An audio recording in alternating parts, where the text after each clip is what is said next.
Bonjour à tous et bienvenue sur Netageo, l'émission qui parle de pop culture japonaise. Aujourd'hui, nous allons continuer notre présentation sur l'anime Contents Expo 2013 et ce sera donc la 5e partie sur ce salon dédié à l'animation. Et nous allons continuer à parler de goods, à commencer par les figurines. Nous commençons par le stand de Good Smile Company. On peut y voir un certain nombre de figurines qui n'étaient pas présentées lors du Tokyo International Anime Fair 2013, comme des Figma de Magical Girl Lyrical Nanoa Ace ou Akane Ishiki de l'anime Vivi Red Operation.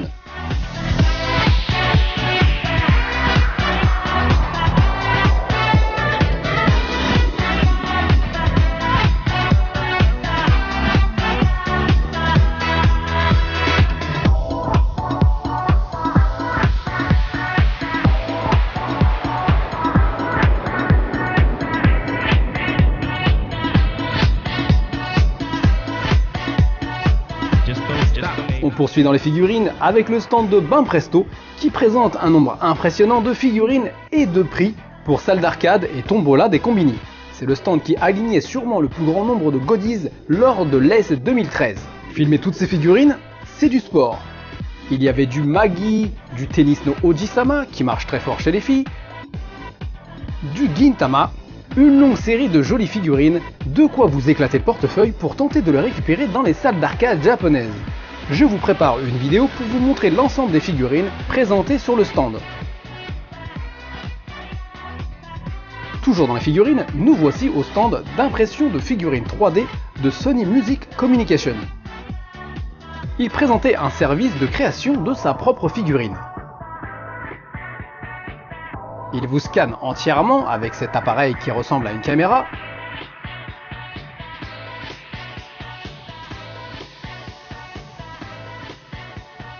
Puis il repasse sur les détails comme les cheveux avec un Kinect.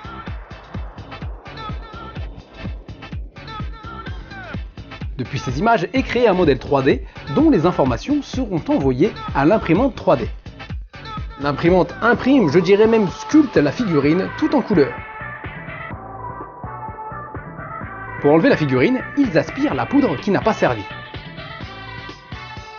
Puis ensuite, on enlève de façon minutieuse le reste de la poudre de la figurine. Puis ils couvrent la figurine de colle pour fixer les couleurs et l'endurcir. On finit par couvrir la figurine de wax. Si vous voulez votre figurine, vous pouvez faire une réservation sur les sites web Prigur. Ensuite, il faut se rendre au studio de Tokyo pour se faire photographier.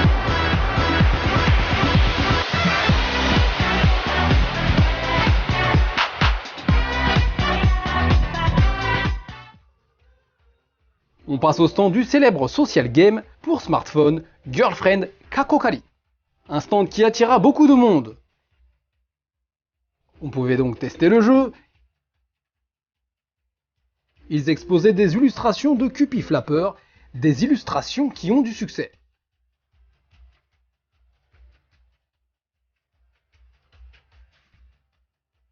Les visiteurs pouvaient voter pour leur girlfriend préférée. Comme vous pouvez le voir sur ces murs, vous avez le choix. Il y avait aussi un quiz et les participants recevaient une pochette. Si vous aviez tout juste, vous gagniez le droit à un dessin de fleurs nommé Hanamaru. Hanamaru, ce sont des fleurs que certains profs d'école dessinent sur les feuilles de contrôle lorsque les enfants ont tout bon. Alors je suppose que vous avez dû voir ces fleurs à plusieurs reprises dans certains jeux. C'est par exemple le cas de Yoshi Island. Quand vous finissez un stage avec 100%, eh ben, vous avez le droit à un Hanamaru.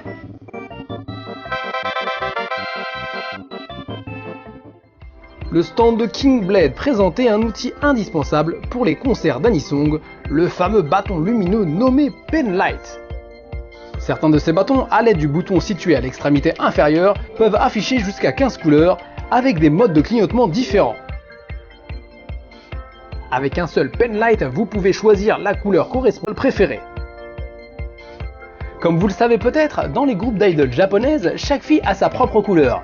Alors quand elles sont 48, ça commence à devenir difficile, mais quand elles sont 5, 6, c'est faisable, donc il y en a une qui va avoir une couleur orange, vert, rouge, bleu, enfin bref. Et donc les fans viennent avec un bâton lumineux de la même couleur que l'idol pour l'encourager lors du concert. Et c'est plus éco que le Snap Light ne pouvant être utilisé qu'une seule fois, Après les avoir pliés, nous passons en coin du salon, donc en bout de salon, pour aller dans la zone Sawareru Tenji, ce qui veut dire en gros la zone où vous pouvez toucher. Et en effet, il y avait un certain nombre de goodies et de produits dérivés exposés que vous pouviez réellement toucher. Donc ce sont des produits que l'on retrouvait dans différents stands du salon. Au coin de la chaîne ATX, il y avait des Dakimakura, les oreillers à enlacer. On pouvait apprécier la douceur du textile. Dans le coin Yomekore, il y avait un couvre Dakimakura et d'autres goodies comme des pochettes de Girls and Panzer et de Boku wa Tomodachi ga Sukunai.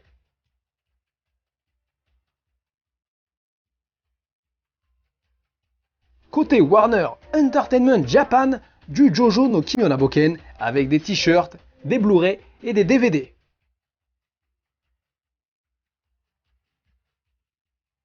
Chez Asahi Inyo, des canettes de Mitsuya Cider, la limonade japonaise, en collabo avec Fuela Magi Madoka Magica. Le coin Pikato Animé nous présentait des cadres rétro éclairés. Voici le coin Cospa, avec un Dakimakura de To Aru Majutsu no Index. Une Ita cravate de Sword Art Online.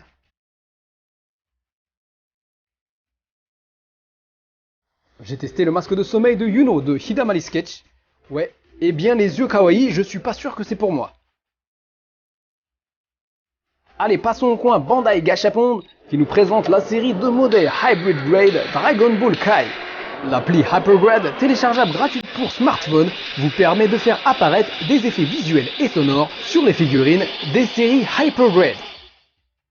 Les gachapons d'aujourd'hui, ça ne rigole pas.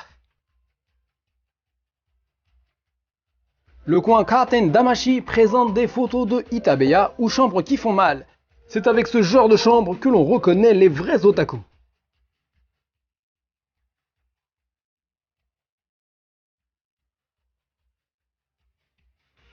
Le stand de Katen Damashi présente des rideaux couverts de personnages d'animé, mais aussi des tapis et des draps.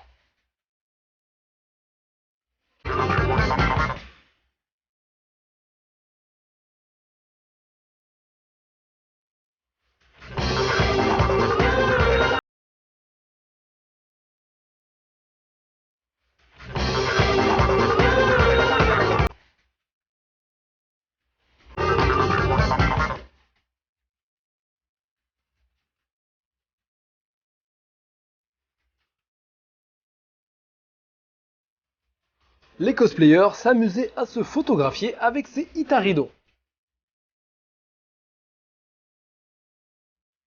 On finit avec le stand d'enchères de charité, avec des œuvres exposées comme des dessins de Oereimo signés de Hiro Kanzaki, ou encore ce dessin de Bakemonogatari signé de l'animateur Akio Watanabe. Voilà, c'est tout pour notre présentation sur l'ES, donc l'Anime Content Expo 2013. On a passé 5 émissions à vous présenter plein de choses autour de cet énorme salon dédié à l'animation. Comme d'habitude, j'ai pas pu tout vous présenter, hein. J'ai fait ce que je peux, mais il y a tellement de choses que c'est pas évident. Aujourd'hui, je vous ai présenté brièvement le stand de Banpresto, et en fait, il me reste encore plein de figurines à vous présenter autour de stand. Donc la prochaine fois, je vous prépare une vidéo spéciale à Banpresto, où là, je prends plus de temps pour vous montrer les figurines. Voilà, j'espère que l'émission d'aujourd'hui vous a plu. Comme d'habitude, j'attends vos messages et vos commentaires avec impatience.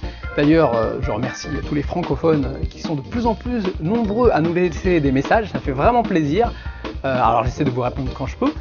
Et puis, continuez à parler de Neta Geo autour de vous. Et je vous remercie d'avoir regardé l'émission jusqu'à la fin. Voilà, je vous dis à très bientôt pour un autre épisode de Neta Geo. Sayonara.